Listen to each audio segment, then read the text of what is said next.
Welcome to the Encore Audio Archives YouTube channel. I'm Taper Dave, and this is my channel. I've uploaded hundreds of talks here that I've recorded at meetings in West LA, and I've also recorded conventions starting in 2013. I've got a bunch of those up. And Walt and Mary Murray, the original owners of Encore Audio Archives, started the company in the 80s, and Walt recorded Joe and Charlie's and a bunch of stuff down in Vista, California. My sobriety date is June 20th of 1994.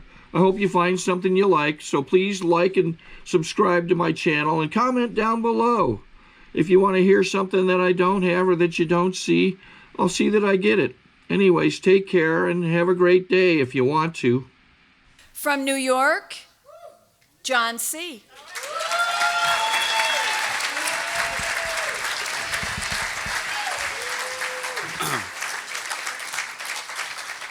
Hi everybody, I'm John. I'm an alcoholic. How you doing, San Francisco?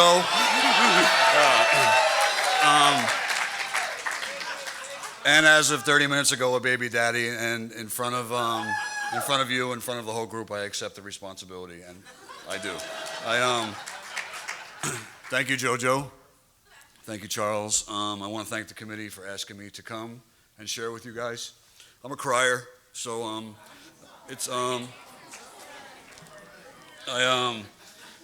it's gratitude. You know, when we were talking yesterday, the hope always is to be able to carry a message. I have hope. I was hopeless, you know, and Alcoholics Anonymous has given me hope. I've heard over the weekend, you know, alcohol gave us wings to fly and then takes away the sky. Alcoholics Anonymous gives us back the sky, you know. It gives us back the sky, and it's like I was here when I was like, I was less than 90 days sober when I came to this convention in 1989 at the Bill Graham. I came with a bunch of guys from Laguna. They were leather queens. So I came up, I was in polo, and I left in leather underwear. So, I mean, it was all good. It was all good. It was, I rose, I did it. You know, we stayed in this place. It was black walls, red lights. You know, and it was, and I, some of you know, some of you may know, and I remembered awkwardly walking through the park that was across the street from the Bill Graham with a pair of chaps on, and but what I remembered was looking. And I saw it again yesterday when we walked down Eddy, the street. I saw our people that have not found what we have here. And I remembered at that time looking into their eyes and really understanding where I came from, where I could be, you know. And Alcoholics Anonymous has saved my life. It has saved my life, and I'm so proud to be a gay alcoholic man and standing up here before you guys. You know, it is just it is an honor and a privilege it's beyond that to be here. To have it all come full circle. You know, to see TJ and to see Bill, you know, we all got sober around each other, and there's just such an amazing history, and to just, you know, to connect with people that we've seen over the years, and just, we feed each other. You know, the spirit that moves us through this program, it continues to humble me and to blow me away. So I come from back east. I grew up in New Jersey. When I first got sober, when I first got sober, I didn't have enough self-esteem to say that I was from Jersey, so I said I was from New York. And anyway, Jersey gets a bad rap, you know. And I was actually Miss New Jersey in a beauty pageant for 5 years. My drag name is Lasagna Buttafuoco, and it was back around the time when Amy and Joey were having their problems, and that's what we came up with. But and Miss New Jersey has never really won. She's never won, and I still have a little bit of a resentment against that, you know. And I was first runner-up 3 times, and she never wins. So anyway, it's just so it has been. You don't know where you're going to wind up. You don't know what you're going to do. You know, I come from an alcoholic family. My mom and dad both died from this disease. My grandfather committed suicide. My brother's an alcoholic, got sober, but never went to meetings. He's an active, miserable, drunk. We don't have a relationship as a result of it. I lived in LA, he lived in Phoenix. I went out there to make my amends. He was drinking in the garage, the tumbler of gin. Toxic. Again, it's just, I love him. I miss him. I pray for him. My older sister, alcoholic, judgmental. I saw her at a funeral. I went to a funeral a couple of weeks ago. My last aunt on my dad's side. All the women in our family were bald, which, anyway. And so I don't know what that is. So, and I don't know why, I don't know what to say. There's no segue there. But they all wore, they all wore like, they looked fierce with the wigs on and with everything else. But when they got drunk, it wasn't as fierce. The wigs would come off and there's only one really classy place. Well, it appears to be classy in New Jersey called the Manor. And it's kind of glamorous, and they have a lot of weddings and proms there. But I was with a woman at one time. I was actually engaged to get married, and I didn't. I realized that I was gay, but we were together and at this place, and she came from, all the girls that I went out with came from really good families for some reason. And I was just a total mess, a hot mess, I've been called. And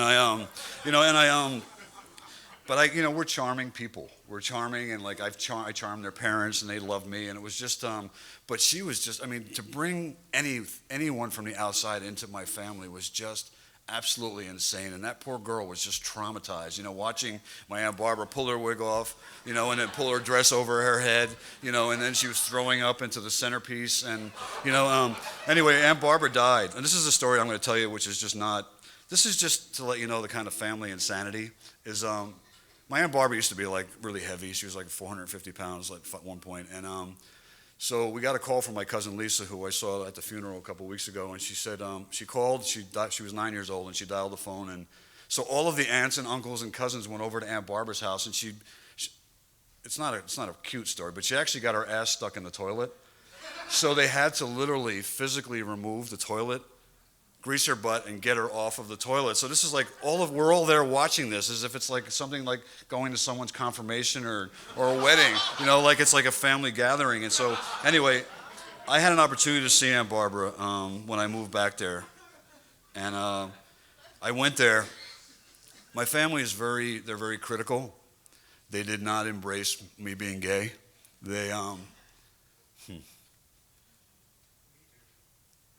Aunt Barbara did. She said, "Johnny, I love you. You are welcome in my home anytime." How could I not go and pay my respects to her?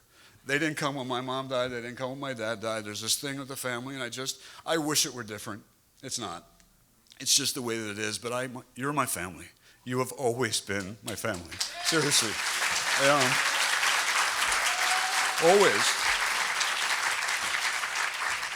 From day one. This has been the experience that I've had here in Alcoholics Anonymous. There were just these. I went there. I went to the funeral, and I haven't seen him in 30 years. And there was a bar at the funeral parlor. So that's just to kind of give you an idea of what was to come. They were all drunk, drunk. My cousin, it's horrible actually, because my cousin Frankie, my Aunt Barbara's son, was actually shooting heroin out in the parking lot with my cousin Lisa's daughter. So they missed the whole service, and then they came in strung out, made a scene. And I went there, and I saw my older sister, and I said I was cordial. What I've learned is to show up. I've learned to be of service, pay my respects, and I know when to leave. I told him, my God, you look good. My cousin Maureen, who's always been inappropriate, was throwing herself at me, and she's like, "Hey," and sloppy drunk, and it was just, anyway, I went, and then I left, and they're not supportive of my sobriety. And I have to tell you that I had, they say contempt prior to investigation. I had a lot of prejudice. When my brother got sober, I just thought he was lame. He was weak. I don't trust anyone who doesn't drink the way that I do. I don't trust anyone who doesn't eat the way that I do. If you can't eat 3 dozen raviolis, 6 meatballs, a couple pieces of sausage, and a whole antipasto while you're having dinner with me, then don't come. You know what I mean? Because I get offended. In Italian families, it's you eat, and anyway, so it's just it was contempt prior to investigation, but I just, I didn't trust anybody, but it wasn't until, and I grew up around alcoholism. I grew up around alcoholic behavior. I did not know that I was an alcoholic. And you call it denial, call it whatever. I didn't, and being gay, I was wearing my mother's clothes when I was like in 3rd grade. I remember today, I was like thinking, I don't know if anyone's ever heard the Flower Drum song. I Enjoy Being a Girl. Was it Miyashiro Umeki that sang that? Anyway, I was Miyashiro in my own room, singing and twirling around the living room, listening to that Flower Drum song. And the only other album they had was Fiddler on the Roof. And then there was a 45 of Build Me Up Buttercup. That's what I remember. So like those are the things that I remembered singing, but I remembered singing I Enjoy Being a Girl and putting the 1.5 pounds of cream upon my face and strictly a female. And anyway, so I would go home after school but still had no idea that I was gay. And my mother had this nightgown that was like powder blue and midnight blue. It was like like dark blue on the top and powder blue on the bottom. And I pretended like it was silk. It was polyester. This is back when AIDS was AIDS, the dietetic candy, because I was in the drawer that I would see, underneath my mom's, midnight powder blue nightgown. And I would put that on. And one day I actually opened the door and I found my 2 sisters in bed together. And so I used to, and they say, I've done a lot of work around this, and I just, but the truth is I didn't have sex outside of my family until I was 17, and it was just, it was crazy, and it was just, my mom, I did a sex inventory, and my hands started to shake because I had realized that I had been molested by my mom repeatedly. And I saw a movie when I was a kid that was called, not a kid, it was actually probably about 20 years ago, called Language of the Cranes, and it was about this child that learned how to communicate through the cranes, and when they were trying to assess why there was difficulty, it was because a lot of the damage that happened before there was a language to communicate. And that was what happened to me. But I felt it, and then my sister, and then my younger sister, and then my brother was emotionally in love with me because my brother was gay, but he's still married, and I think that's one of the reasons why he has a challenge getting sober. My sister-in-law knows, it was just insane. Like, my younger sister would always fall in love with gay men. And I knew they were gay before I knew that I was gay. And then my sister brought this guy over to the house who used to work for my mother, named Joe. And then my brother and he hit it off. And then they wound up having an affair for 6 months. It was just insane. It was insane. And it was, so there's just like, there's no boundaries. There's no, it's just, you can't write this stuff. You really can't, and it continues. And it continues to, I'm just blown away by how it just, how the story continues. It's, I've heard here this weekend, it's been reinforced how we get to change the cycle, how we get to change the tape. And the tape hasn't changed in my family. And I had been removed from that because I got sober in Laguna Beach in 1989, and I moved to LA in 1993. So I've been pretty much removed from that, but going back home, it brought it all up again. It was like I had to come out all over again through like Facebook and through all the, and so it was just not embraced. My mother would say things like, I cursed the day that you were born. And what did I do to deserve you? When I've known you were going to turn out the way that you did, I never would have had you. I just said, I don't have anybody in my life that talks to me like that. And this is when I went back to make my amends.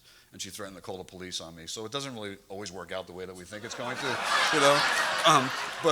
Anyway, so I just basically said, Ma, nobody talks to me like that. And, I said, nobody talks to me like that. I don't have anybody in my life that talks to me like that, and I will not speak to you. I will not have you in my life. And that was that. That was, and eventually we found each other again, and but it continued. It continued.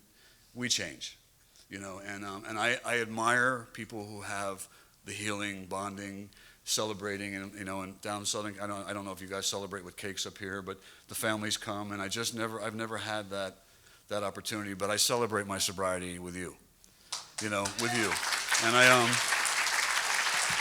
so I had my first drink. It was bad. We were talking about this last night. I don't even know if Asti Spumante is it really champagne? It's not, right? Or Gallo wine, or whatever. But I remember it started out like my older sister would babysit for us, and she would take us on. She got me drunk, and we had a parrot. That was, "Ah!" You know, we came in, and I remember just being drunk and trying to get past the parrot. And then I had my first blackout when I was 11. I went to a Catholic school. They had a dance from 6th grade to 8th grade, and we went to the dance, and I drank. And I heard it mentioned last night. I drank a pint of Smirnoff, and I was with my cousin who I was having sex with, and this is Jersey. It's not even, it's Jersey. This is all happening, and I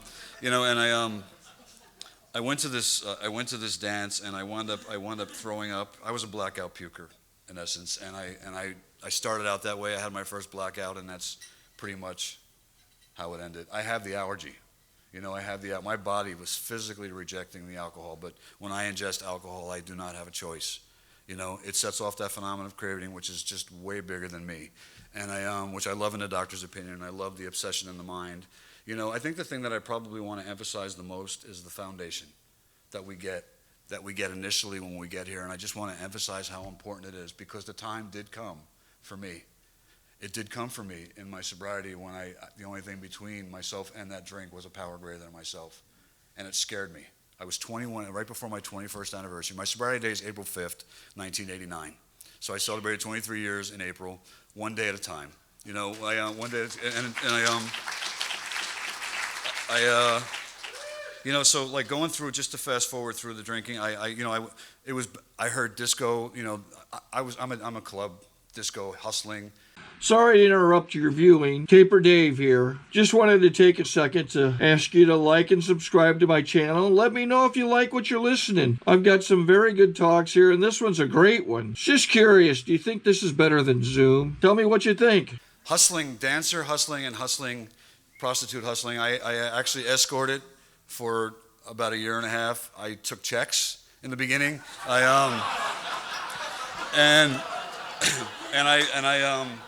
I was demoralized by this one particular, and I don't need to get into the details of the act, but it was really pretty much demoralizing, and the guys just smelled so badly. That guy is still walking around the streets of New York. When I went back there, I was managing a club in New York, and this guy was coming in, and I was like, he gave me a bad check for $300. And I called my sponsor. It's like, I want my $300, John, what you're doing, I still think prostitution is honorable. I don't know. It's like the earliest, but he said it wasn't honorable, so I kind of let it go. And now I actually have like a connection with this guy where I actually say hello to him, and full circle. I met, I was engaged to get married. I realized that I was gay. I was sneaking out on her and coming into the city. My first night in the village, I found Uncle Charlie's, which a lot of people know. I went to the Anvil, and then I went to a bathhouse. That was like my first night in the village, and then I was hustling, and I was like just up on the Upper East Side, and I was going to the clubs, and I went out one night, and I met this amazing, hot Puerto Rican guy, beautiful, thick hair, mustache, it's all coming back. The guys are starting to look like they did when I came out, which I love. I love it. I love how it's all coming full circle. And I had a full head of hair, and a mustache, and we were talking Guido, cuisine. I haven't heard cuisine in a long time, but that's what I was. Italian horn, rope chain, cobra chain, gold watch, all that stuff, and I suit, hair done, body waves, and then the first haircut after the body wave, and you can actually pull that shit back, and it's tight, and it's like Travolta in Fever. That's what I was, and so anyway, I went out and I met this guy. I have if anybody wants to see, I have pictures of me in drag. I have pictures of me, as a Guido cuisine. And I met this guy. It was we had our shirts off, music pumping, poppers, and it was like boy meets boy, and it was magical, magical. I went home with him that night. He had a disco ball in his living room, and ABBA was playing "Lay All Your Love on Me," and the light was shining on the disco ball, and the sex was incredible. I called off my wedding, and I was living with him by Tuesday.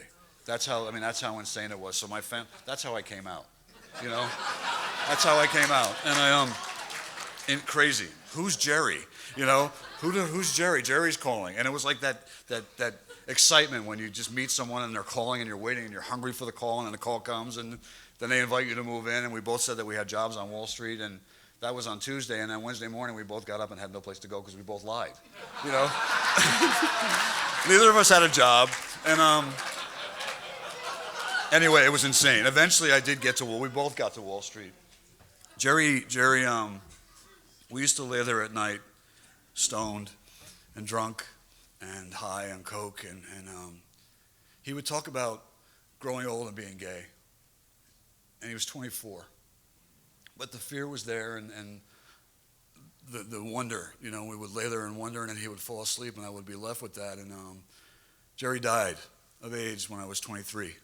And my heart went with him. It was, and Tom talked about it at the group men's group. This has been an amazing conference for me. There's so much power here, and there's so much love here, and I feed on it. I feel it. It's about energy, and I just never was one of those people to talk about energy and movement, but it flows so freely here. You know, it's just so powerful. He died, and you know, the family was very prejudiced. One, about us being gay, and then the fact that he was Latin. It was that kind of bigotry and that kind of. And when he died, they were like, "What can we do?" And I'm like, "Nothing, nothing. You didn't want him when he was alive. You didn't want him here. You know, when he was alive." And it really threw me into my alcoholism. And you know, and as a progression, I wound up moving up really quickly on Wall Street. It was the 80s. I went to Studio 54. You know, I did cocaine in the DJ booth. I mean, I experienced that, and it's like, and I chased that aspect of it for a long time. The first drink and the acceptance that came. I loved the effect produced by alcohol, but I loved the acceptance and what came as a result. You know, just whatever it's. I mean, it's not with a group or just we drink because we're alcoholic. You know, but it was just the pressure from the group. Whatever it was about the acceptance that I now get here. You know, and but it really threw me into my alcoholism, and it just progressed to the point where my days just overlapped. I was doing a lot of drugs, and I had a lot of responsibility that I was not meeting, you know. And the thing that really fueled me getting here was anxiety. I was having anxiety attacks almost on a daily basis. When you don't sleep, even in sobriety, if we don't sleep, if we don't check ourselves with the halt thing, we're predisposed to the anxiety thing. And I was having anxiety attacks almost all day long.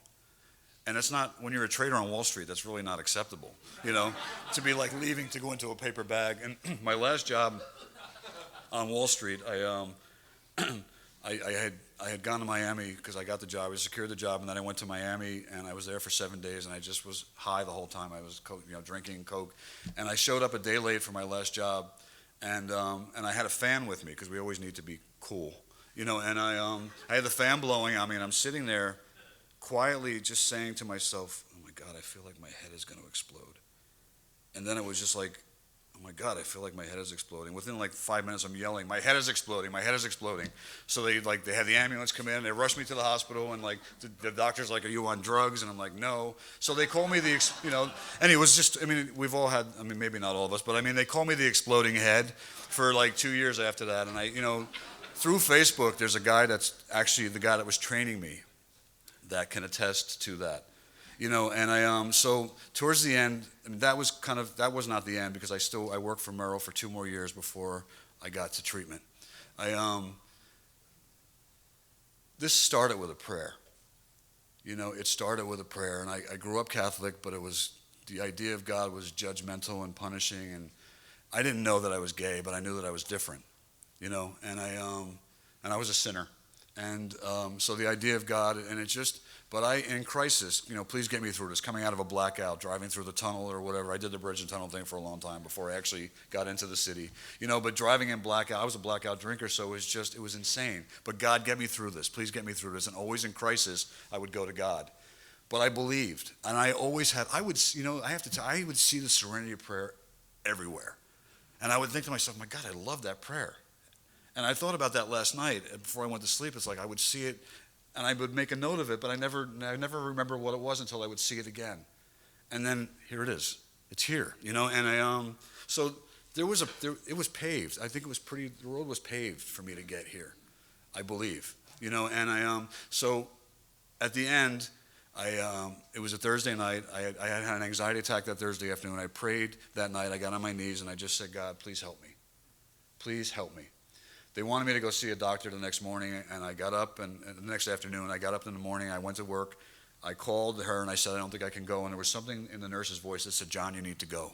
And I went, and this guy asked me, I couldn't remember the last time, my family was alcoholic. Everyone around me was partying. I wasn't accountable. No one was checking me, you know.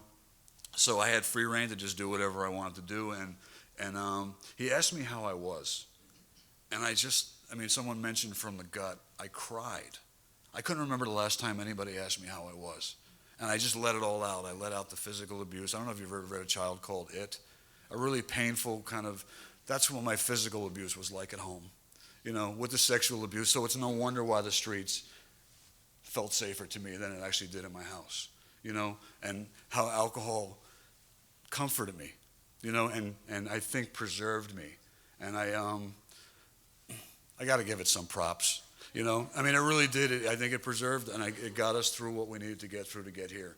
And after our session, he said to me, "Can you come back next week?" And I think you alluded to it. I said, "You know what? I don't know. I don't think so." The anxiety of knowing that I had another week out there doing what I was doing, it scared me. It was time.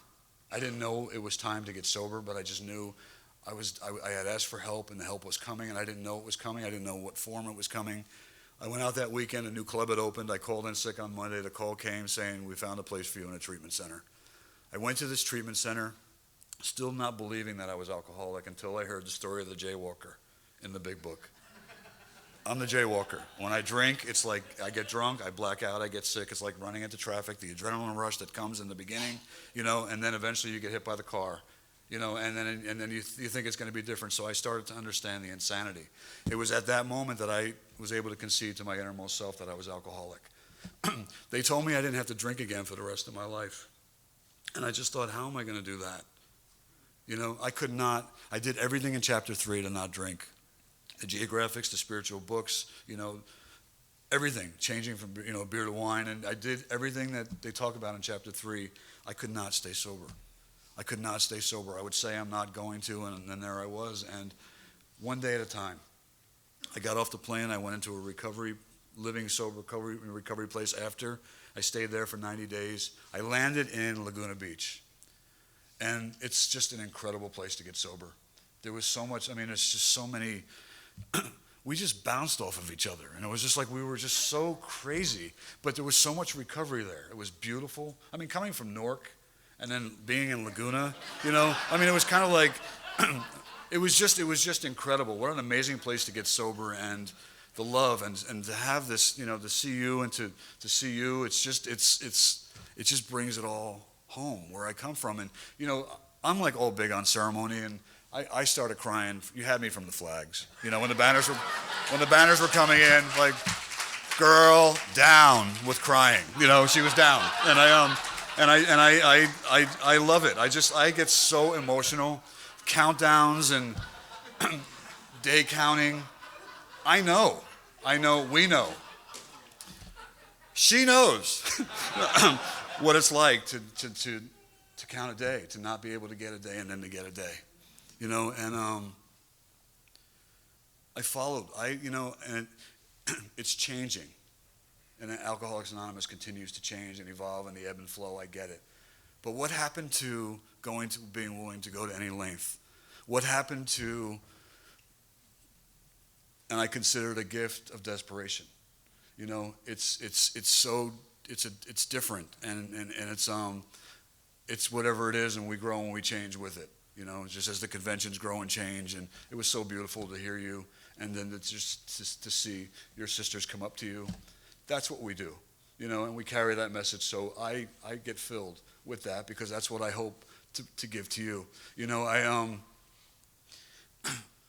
I could not drink. There was a glimmer of hope, and I always prayed. What I hustled for is what I have. I never thought that I would have this life then. I didn't have any self-esteem. I was told I was stupid. I graduated top of my class. My graduation night, I was in tears because I felt like no one likes me. What's wrong with me? You know, it started so early that there was something wrong with me. And someone else mentioned this weekend, what's wrong with us is what's right with us. You know, that we're all unique. We all have our own form of expression.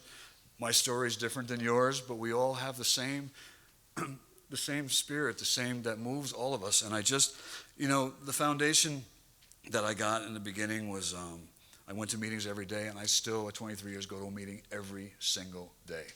I do. I sponsor. My sponsor has a sponsor. His sponsor has a sponsor. My sponsee's sponsor. You know, there's that. I have commitments at meetings. You know, they talk about the dream stuff, how we can slight ourselves by the things that we think about when we're new. All of that. I mean, cash prizes, yes. Materials, yes. You know, love, all of those things. I mean, I was a broker in Beverly Hills. You know, they don't really. I mean, and I've also stood online for General Relief. You know, it's just been a humbling experience that I just don't, you know, I've been immobilized with depression. I've just, I continue to come. I continue to show up. I continue to be fed. That time did come, and I got on my knees, and I did everything that you taught me. Steps 1, 2, and 3. I went to a meeting. I put my hand up. John, I'm an alcoholic. I had an overwhelming desire to drink, and I got through it. I didn't have to drink. Before I came here this weekend, I was a victim of identity theft. They wiped me out. They opened a bank account in my name, took the money, moved it out. Bank never checked with me. That money came back to me on Tuesday, so I'm here. You know what I mean? Like, I didn't think that I was going to get here. You know, and I didn't drink. And we don't drink. Illness, broken hearts. You know, if you're new, welcome. You know, if you're coming back, stay. Somebody needs your help. I need your help. Thank you. Thank you so much for being there for me.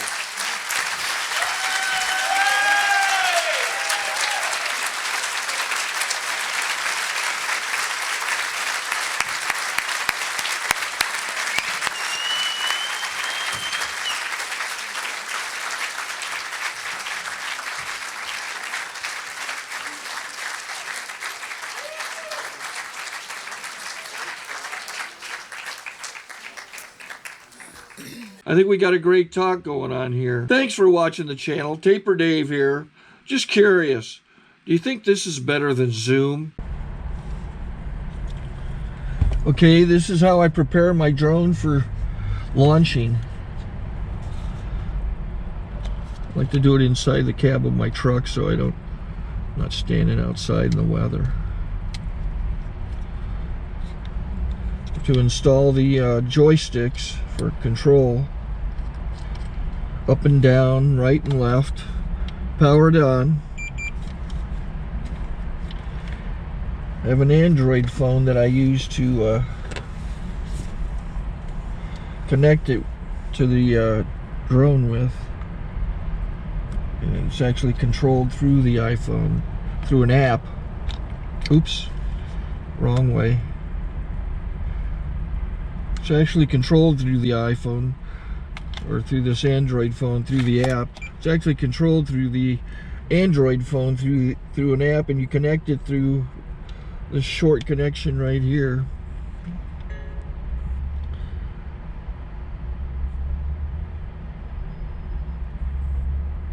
Remote control connected. Remote control's connected. So I pull out the drone. I have to extend the legs. Long legs extended first, then the short legs. Remove the gimbal protector. Set that aside, then power it on one short burst, then one long burst. I lay it down. So I have to go to calibrate. So the drone's not connected yet. It shows you here as this drone gets disconnected, even though the remote's powered on. So the drone has to establish it's connected. So I go into the app to calibration mode. First I'll calibrate the remote controller. Start calibration. Out, in, oop, out, in, up, down, and then this little wheel is to control the gimbal. So it's calibrated. Go to gimbal calibration, start calibration, and then it calibrates the gimbal. I don't know if that shows up. The gimbal's moving all over the place. Changes, you can see it on the video. and I'm calibrated to take off. It's acquired 7 satellites at the moment. There are 26 satellites up in the sky, which it has to acquire before you can take off. So it's connected. It's got enough satellites. This is white. I can go to press this little arrow button, swipe right to take off, and it would start the motors if I slid this to the right. But I'll wait till I get outside. Don't want to do it inside.